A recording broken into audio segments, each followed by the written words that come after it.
우리 사람 사이의 아름다운 사랑의 관계를 보통 필리아라 이렇게 부릅니다. 아가페, 또 필레오, 또 에로스, 뭐 여기에 있는 소위 그 필리아라고 이렇게 부르고 있습니다.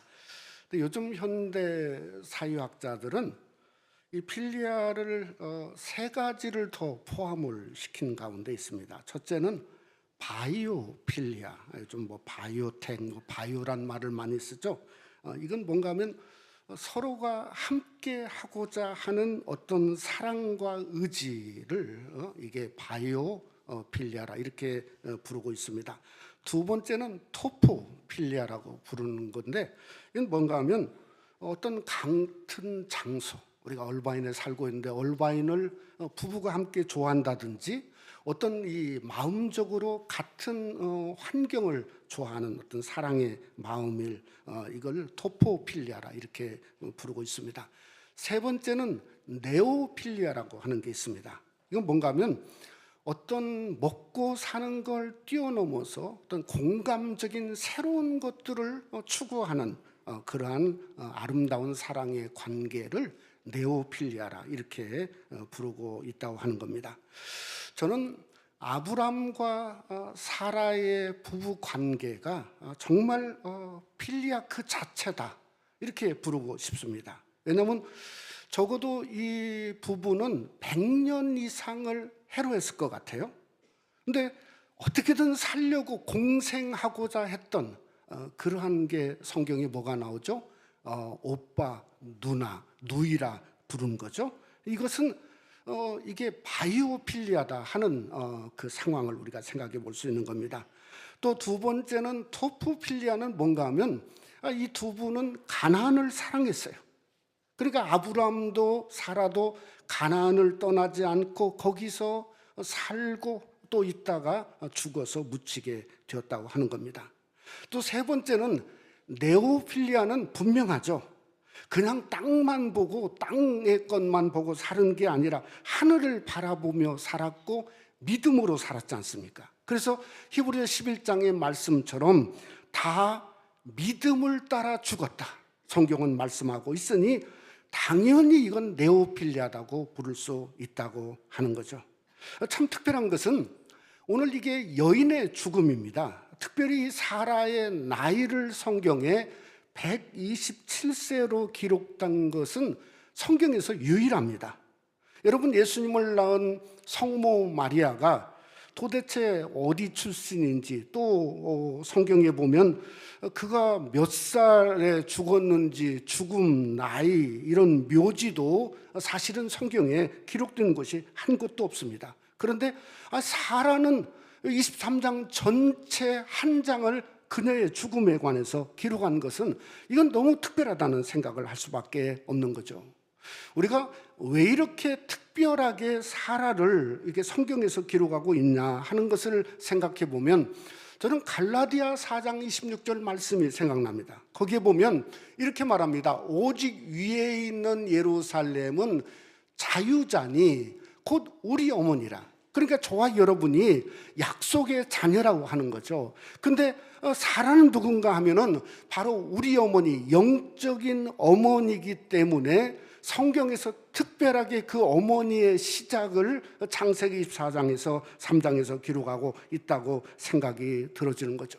그럼에도 불구하고 오늘 성경에 보니까 그 아브라함이 자기 아내 죽음을 너무 슬퍼했습니다.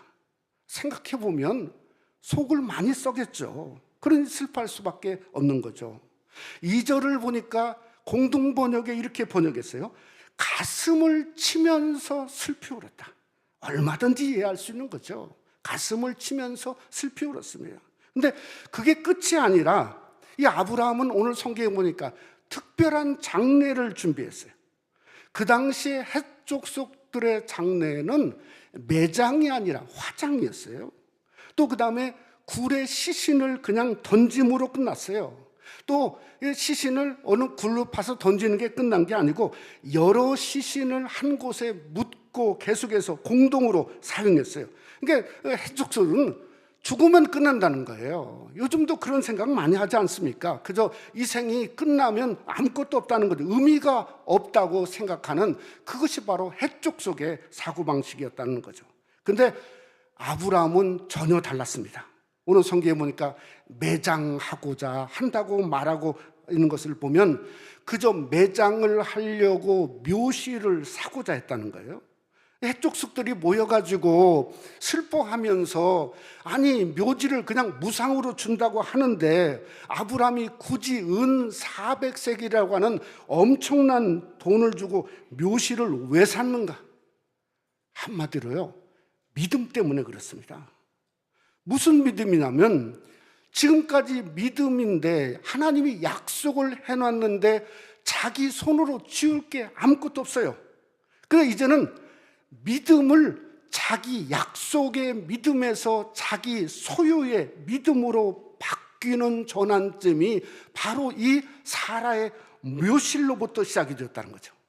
그래서 사라의 묘실은 정말 이스라엘의 중심이 되었어요. 아브라함부터 중심이 되었고 그 아들 이삭과 그 아내, 또 심지어 야곱과 그 아내, 야곱은 창세기 50장에 보니까 애굽에서 죽었는데 수일을 걸려가지고 그곳에 사라의 묘실에 가서 묻힌 것을 성경에 말한 것을 보면 그저 지금까지도 바로 이 막벨라 굴의 묘실은 이스라엘의 중심이 되는 것을 우리가 너무나 잘 알고 있다는 거죠. 그렇기 때문에 오늘은 소유의 전환점입니다. 여러분, 믿음은 약속을 약속으로만 그냥 남발하고 끝나는 게 아닙니다. 믿음은 우리에게 약속을 소유로 만드는 하나님의 역사가 그게 믿음이라고 하는 거죠. 여러분, 믿음으로 영생을 소유하지 않습니까? 믿음으로 우리는 저 천국을 소유할 수 있다는 거죠. 그러니까 오늘은 너무 중요한 날입니다. 왜냐하면 이 66권의 약속의 말씀을 어떻게 하든지 마치 사라의 묘실처럼 내 소유로 만들 수 있는 것을 성경이 우리에게 말씀하고 있다는 거죠. 오늘 또 우리가 말씀을 상고하면서 그러게 말씀을 내 소유로 삼고 내가 정말 하나님의 약속을 내 것으로 만드는 그러한 소유의 귀한 역사가 오늘 또 말씀을 상고하는 저와 여러분 속에 함께 하시기를 주님의 이름으로 축원합니다. 첫째로 사라의 묘실은 약속의 묘실이었습니다. 지난 9월 달에 한국에 보통 9월이 되면요, 교회적으로 각 교단에 아주 큰 교단들의 총회가 이렇게 열립니다. 교단마다 누가 총회장이 됐는가 저는 알 수도 없고 그렇게 중요하지도 않습니다, 저한테는. 근데 제가 좀 관심 있게 지켜보았던 것은 팬데믹 이후에 교회들이 어떤 변화를 일으키고 있는가 하는 것을 좀 알아보는 것은 제가 목사로서 좀 필요하다는 생각이 들어서 자세히 이렇게 이 보고들을 보는 가운데 있었는데요. 참 깜짝 놀랄 것 중에 하나가요, 이게 어떤 변화가 가장 크게 일어났냐면 교세입니다. 교세. 합동 측, 이게 예수교 장로의 소위 합동교단이죠. 합동 측에 작년 한 해에 9만 명이 교회를 떠났습니다. 9만 명. 그럼 감리교는 어떤가? 반짝거리도 좀 이렇게 한쪽을 좀 꺼주시면 좋겠네요. 감리교는 어떤가? 4만 2천 명이 교회를 떠났습니다. 수십만 명이 교회를 떠났어요. 오늘 보고를 봤더니요, 지난 10년 동안 교회를 떠난 숫자가, 그러니까 공식적으로 이렇게 총회에 보고된 숫자를 합쳐보았더니 200만 명이 교회를 떠났다. 기가 막힌 일이죠. 그럼 미국은 어떤가? 제가 한 열흘 전에 이용규 성사님 모시고 기독교 방송국에 갈 일이 있었습니다. 저를 만나는 분이 첫 마디가 뭐라고 하냐면, 목사님이 이민교회 큰일 났습니다. 큰일 났다는 거예요. 이 교회도 이렇게 힘들고 저 교회도 힘들고 우리 방송국도 힘드는데 목사님 어찌하면 좋겠습니까? 아니 세상에 한 군데만 무너지면 뭔가 좀 땜빵이라도 하면 좋겠는데 총체적으로 무너지는 이런 상황을 어떻게 해야 되는가? 저는 방법은요 하나밖에 없다고 생각합니다. 한마디로 뿌리를 보강하는 거죠. 새로 심는 게 아니에요. 이미 뿌리 내려진 뿌리를 어떻게든 깊게 뿌리를 내리는 게 필요하다고 생각합니다. 이건 제 얘기가 아니라 마태복음 7장에 예수님이 산상수훈을 통해서 이미 2000년 전에 말씀하셨어요. 뭐라겠냐면 그저 모래 위에 집을 세우면 요즘처럼 창수가 나고 바람이 불고 비가 오면 그 무너짐이 똑같다는 거, 심하다는 거예요. 그런데 하시는 말씀이 반석 위에 세운 집은 창수가 나서 똑같이 부딪히지만 무너지지 않는다는 거예요. 그러니까 반석 위에 더 뿌리를 내린 교회가 더 뿌리를 내리는 거예요. 그 반석이 뭔가 하면 마태복음 16장 19절 말씀 18절에 보면 예수님이 이렇게 말했어요. 또 내가 내게 이르노니 너는 베드로라. 이 반석 위에 내가 내 교회를 세우리니 지옥의 문들이 그것을 이기지 못하리라. 그러니까 성전 중심의 신앙이죠. 우리가 성전 중심이 그냥 이제는 말이 아니라 실제로 내 신앙의 소유가 되고 정말 내가 누가 뭐래도 내 신앙은 성전 중심이다 할 때가 된 겁니다. 여러분, 우리가 성전 사랑하지 않습니까? 시편 84편에 성전 사랑하는 자에게 성경은 뭐라고 말씀했냐면 은혜와 영화를 주시며 좋은 것을 아끼지 아니할 것이라. 저와 여러분이 경험해야 돼요. 소유로 얻어야 돼요. 성전 사랑하다가 하나님의 은혜를 받고 영화롭게 되고 좋은 것을 경험했다고 하는 성전 신앙의 중심이 결국은 무너지는 시대의 유일한 길이고 유일한 여러분의 신앙이 되시기를 주님의 이름으로 축원합니다. 저는 그것이 사라의 묘시라고 생각합니다. 오늘 23장에 20절까지 있는데요, 중심 구절이 저는 19절이라고 생각합니다. 19절도 그 중심이 뭐냐면 가로를 내려서 가로, 그 가로가 중심이라고 생각해요. 뭐냐면 마무레는 곧 헤브론이라. 그게 중심이에요. 그게 중심. 여러분, 마무레가 그냥 좋아서 아브람과 사라가 그냥 그곳이 좋아서 정말 이 남가주가 좋으니까 좋아서 살다가 은퇴하고 그저 하나님, 그런 곳이 아니에요. 마무레는 어떤 곳이냐면 아브람과 사라의 성전이 마무레예요. 창세기 12장부터 가나안 땅에 들어오면서부터 마무레에서 제단 쌓았어요. 13장에서 애굽에서 올라온 후에 마무레에서 또 제단을 쌓았어요. 18장에서 보면 마무레에 있는 장막에서 하나님이 천사 둘을 대동하고 방문한 것을 우리가 보았지 않습니까? 20장에는 그랄 땅에 갔다가 거기서 이삭을 낳고 왠지 그 남쪽에서 점점 마무레를 향해서 성전을 향해서 올라가다가 바로 23장에 127세를 가지고 성전 옆에서 죽었다고 성경은 말씀하고 있다는 거죠. 그러니까 복은 하나님 성전밖에 없습니다. 우리가 잘 아는 것처럼 이 세상은 무너지고 부서지고 그저 깨집니다. 아니, 지난주간에 플로리다에 비가 얼마나 쏟아졌으면 방송에서 1000년에 한 번 올까 말까한 폭우가 쏟아졌다고 그러지 않습니까?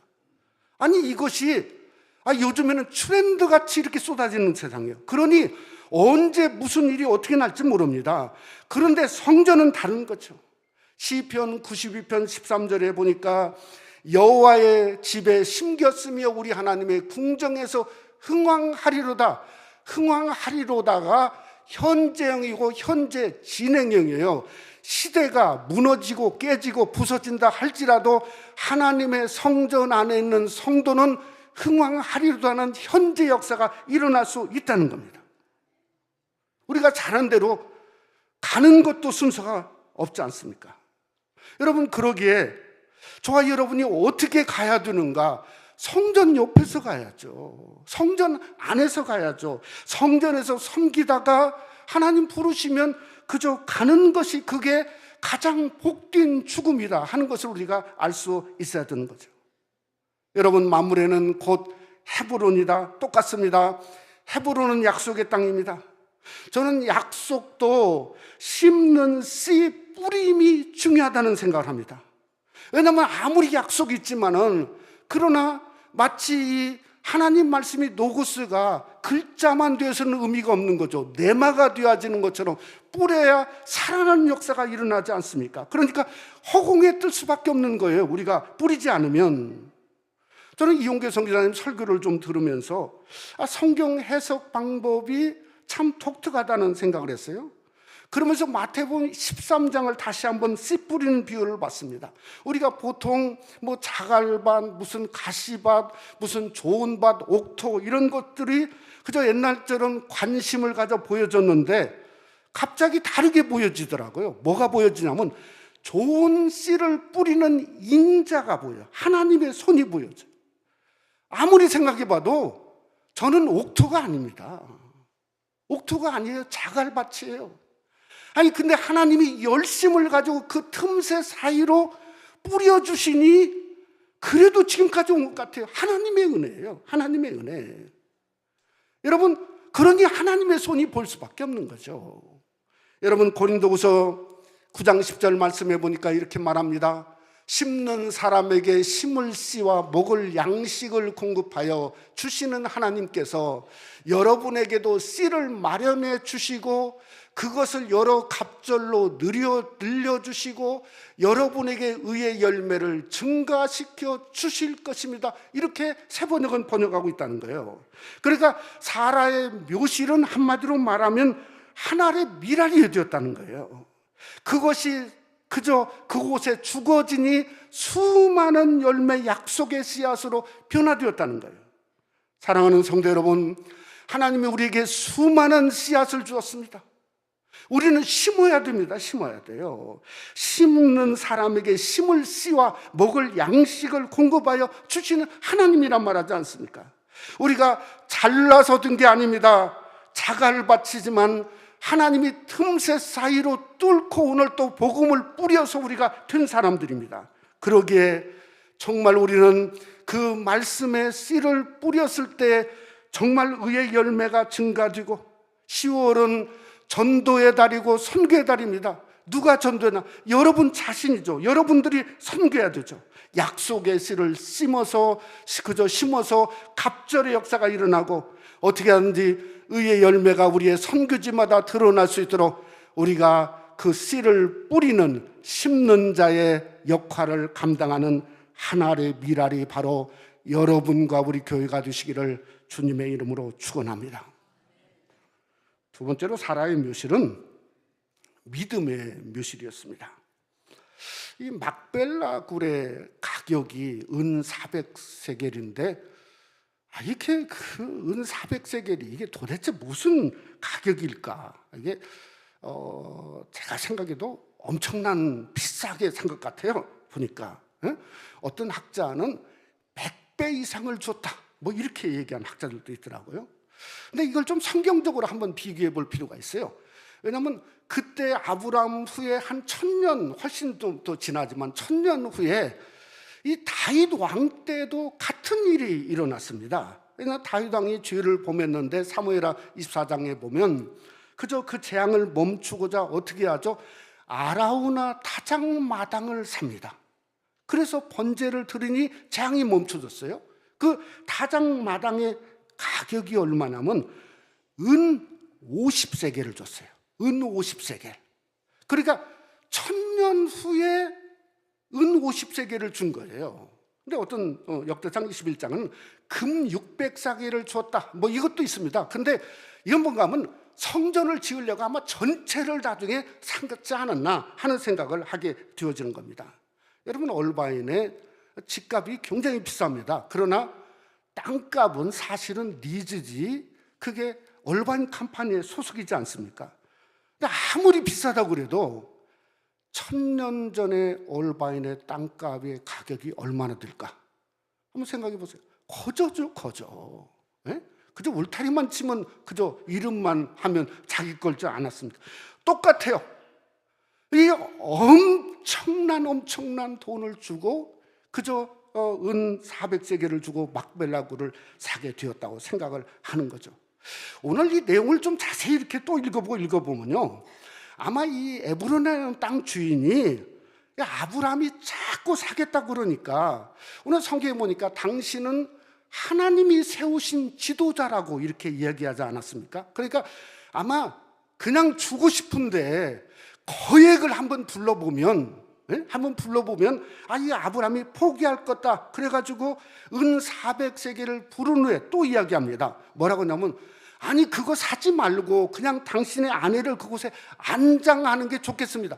자꾸 이야기하는 것은 그냥 살 것이 아니라 사용만 하라고 하는 것을 이야기하는 것 같아요. 근데 여러분, 왜 사게 됐나? 중요한 포인트입니다. 사는 순간에 내 것을 클레임할 수가 있어요. 사는 순간에 내 것에 대한 진정한 가치가 부여되는 겁니다. 그러니까 그 가치는 아브라함에게서 생명과 같은 것이에요. 그래서 자기도 묻혔어요. 그 가치는 이삭이나 그 아내 리브가에도 똑같았어요. 또 야곱도 마찬가지고, 민족도 지금까지 지금 막벨라 굴에 대한 그 가치가 이 비교할 수 없는 언약의 가치로 남아있는 거죠. 그래서 아브라함은 엄청난 대가를 지불했습니다. 왜 그런가? 그 묘실이 바로 믿음의 묘실이고 약속의 묘실이고 언약의 묘실로 아브라함은 만들고자 했기 때문에 그렇다는 겁니다. 무엇을 말하는가? 영적인 가치가 최고라는 겁니다. 이 세상에 어떤 것도 가지고 누려봤지만 안 늙으시는 분 계십니까? 네? 세상은 아무것도 아닙니다. 어느 분은 한 주간 동안 투병 생활하는데 그저 주간 그릇을 못 드셔서 힘들어서 오늘 또 못 나오신 장로님도 계십니다. 이 세상에 어떤 것도 영적인 가치와 바꿀 수 없습니다. 그게 성도죠. 하나님의 교회 직분이지 않습니까? 섬길 수 있는 특권이지 않습니까? 근데 오늘날 세상인들은 아니 세상 것을 위해서는 최고를 쓰면서 자기 자신의 영적인 가치를 위해서는 은 400세겔도 아깝다 인색으로 그저 포장하고 있다고 하는 거 아니겠습니까? 여러분, 믿음의 가치도 마찬가지죠. 아니 믿음이 똑같습니까? 믿건 안 믿건 뭔 차이가 있는가? 여러분, 그것은 분명한 건 천국과 지옥의 차이지 않습니까? 에베소 2장 8절로 9절에 보면 너희가 그 은혜에 의하여 믿음으로 말미암아 구원을 받았으니 이것은 너희에게서 난 것이 아니요 하나님의 선물이라. 행위에서 난 것이 아니니 이는 누구든지 자랑하지 못하게 함이라.